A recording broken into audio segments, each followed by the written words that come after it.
ಎಲ್ರಿಗೂ ನಮಸ್ಕಾರ ಸ್ನೇಹಿತರೆ. Startup career academy Kannada YouTube ಚಾನಲ್ಗೆ ತಮಗೆಲ್ಲರಿಗೂ ಸ್ವಾಗತ. ಸ್ನೇಹಿತರೆ, ನಿನ್ನೆ ಧಾರವಾಡದಲ್ಲಿ ಸಾವಿರಾರು ವಿದ್ಯಾರ್ಥಿಗಳಿಂದ ಒಂದು ಬೃಹತ್ ಪ್ರತಿಭಟನೆಯನ್ನು ಮಾಡಲಾಯಿತು. ಇದಕ್ಕೆ ಪ್ರತಿಕ್ರಿಯೆ ನೀಡಿರುವಂತಹ ರಾಜ್ಯದ ಗೃಹ ಸಚಿವರಾಗಿರ್ತಕ್ಕಂಥ ಡಾಕ್ಟರ್ ಜಿ ಪರಮೇಶ್ವರ್ ಸರ್ ಅವರು ಕಾಲ್ ಫಾರ್ಮ್ ಮಾಡೋದರ ಬಗ್ಗೆ ಒಂದು ಮಹತ್ವದ ಹೇಳಿಕೆಯನ್ನು ನೀಡಿದ್ದಾರೆ.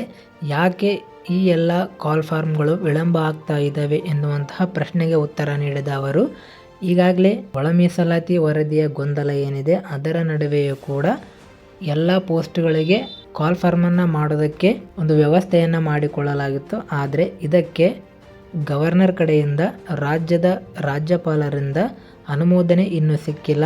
ಆ ಒಂದು ಅನುಮೋದನೆ ಸಿಕ್ಕ ನಂತರ ಎಲ್ಲ ಪೋಸ್ಟ್ಗಳಿಗೆ ಹಂತವಾಗಿ ಕಾಲ್ ಫಾರ್ಮನ್ನು ಮಾಡಿಕೊಳ್ಳಲಾಗುತ್ತೆ ಎನ್ನುವಂತಹ ಮಾಹಿತಿಯನ್ನು ನೀಡಿದರು.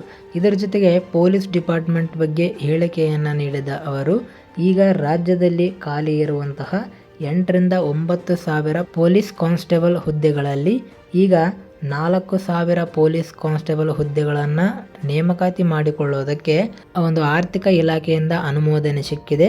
ಶೀಘ್ರದಲ್ಲೇ ಈ ಎಲ್ಲ ಹುದ್ದೆಗಳಿಗೆ ಕಾಲ್ ಫಾರ್ಮನ್ನು ಮಾಡಲಾಗುತ್ತೆ ಎನ್ನುವಂತಹ ಮಾಹಿತಿಯನ್ನು ಅವರು ನಿನ್ನೆ ನಡೆದಂತಹ ಪ್ರೆಸ್ ಮೀಟ್ನಲ್ಲಿ ಹೇಳಿದರು. ಹಾಗೆ PSI ಹುದ್ದೆಗಳಿಗೆ ಸಂಬಂಧಪಟ್ಟಂತೆ ಆ ಒಂದು 545 ಹುದ್ದೆಗಳ ಸ್ಕ್ಯಾಮ್ ಏನಾಯಿತು, ಅದಾದ ನಂತರ ಆ ಎಲ್ಲ ಪೋಸ್ಟ್ಗಳಿಗೆ ಮರು ಪರೀಕ್ಷೆಯನ್ನು ನಡೆಸಲಾಗಿ ಅದರಲ್ಲಿ ಸೆಲೆಕ್ಟ್ ಆಗಿರುವಂತಹ ಎಲ್ಲ ಅಭ್ಯರ್ಥಿಗಳು ಈಗ ಟ್ರೈನಿಂಗ್ನಲ್ಲಿದ್ದಾರೆ. ಟ್ರೈನಿಂಗನ್ನು ಮುಗಿಸಿ ಇನ್ನು ಕೆಲವೇ ದಿನಗಳಲ್ಲಿ ಅವರು ಡ್ಯೂಟಿಗೆ ಜಾಯಿನ್ ಆಗ್ತಾರೆ ಎನ್ನುವಂತಹ ಮಾಹಿತಿಯನ್ನು ಕೂಡ ಅವರು ಹೇಳಿದರು.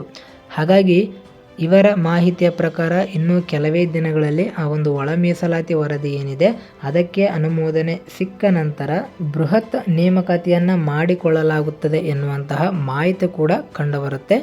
ಹಾಗಾದರೆ ಈ ಒಂದು ಒಳ ಮೀಸಲಾತಿ ಅನುಮೋದನೆ ಸಿಕ್ಕ ನಂತರ ಎಷ್ಟು ದಿನಗಳಲ್ಲಿ ಕಾಲ್ ಫಾರ್ಮನ್ನು ಮಾಡ್ಬೋದು, ಎಷ್ಟು ಪೋಸ್ಟ್ಗಳಿಗೆ ಕಾಲ್ ಫಾರ್ಮನ್ನು ಮಾಡ್ಬೋದು ಎನ್ನುವಂತಹ ಪ್ರಶ್ನೆ ಕೂಡ ಎಲ್ಲರಲ್ಲಿ ಸಾಮಾನ್ಯವಾಗಿ ಹುಟ್ಟುತ್ತೆ. ಅದಕ್ಕಾಗಿ ನಾವು ಕಾಯಬೇಕಾಗುತ್ತೆ. ಇನ್ನು ಕೆಲವೇ ದಿನಗಳಲ್ಲಿ ಈ ಎಲ್ಲ ಪ್ರಶ್ನೆಗಳಿಗೆ ಉತ್ತರ ಸಿಗುವಂತಹ ಸಾಧ್ಯತೆ ಇದೆ.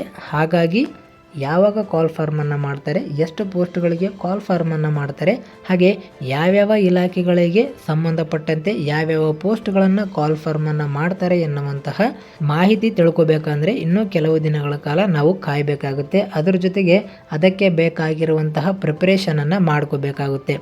ಈ ಒಂದು ವಿಚಾರವನ್ನು ಮಾಧ್ಯಮದ ಮುಂದೆ ಹಂಚಿಕೊಂಡಿರುವಂತಹ ಡಾಕ್ಟರ್ ಜಿ ಪರಮೇಶ್ವರ್ ಸರ್ ಅವರು ಈ ಹೇಳಿಕೆಯನ್ನು ಪ್ರಸ್ತುತಪಡಿಸಿದ್ದಾರೆ. ಹಾಗಾಗಿ ಇನ್ನು ಸ್ವಲ್ಪ ದಿನಗಳಲ್ಲೇ ಒಂದು ಕಾಲ್ ಫಾರ್ಮನ್ನು ಮಾಡಲಾಗುತ್ತೆ, ನಿಮ್ಮ ಪ್ರಯತ್ನವನ್ನು ನೀವು ಮಾಡಿ ಎನ್ನುವಂತಹ ಮೆಸೇಜನ್ನು ಈ ಒಂದು ಪ್ರೆಸ್ ಮೀಟ್ನಲ್ಲಿ ಅವರು ಹೇಳಿದ್ದಾರೆ. ಇದಿಷ್ಟು ಸ್ನೇಹಿತರೆ, ಮುಂಬರುವಂತಹ ಪೊಲೀಸ್ ಇಲಾಖೆಗಳಲ್ಲಿ ಕಾಲ್ ಫಾರ್ಮ್ ಮಾಡುವಂತಹ ಹುದ್ದೆಗಳಿಗೆ ಸಂಬಂಧಪಟ್ಟಂತಹ ಮಾಹಿತಿ. ಮತ್ತೆ ಮುಂದಿನ ವಿಡಿಯೋದಲ್ಲಿ ಸಿಗ್ತೀನಿ ಸ್ನೇಹಿತರೆ. ಅಲ್ಲಿವರೆಗೂ ಎಲ್ಲರಿಗೂ ಧನ್ಯವಾದಗಳು.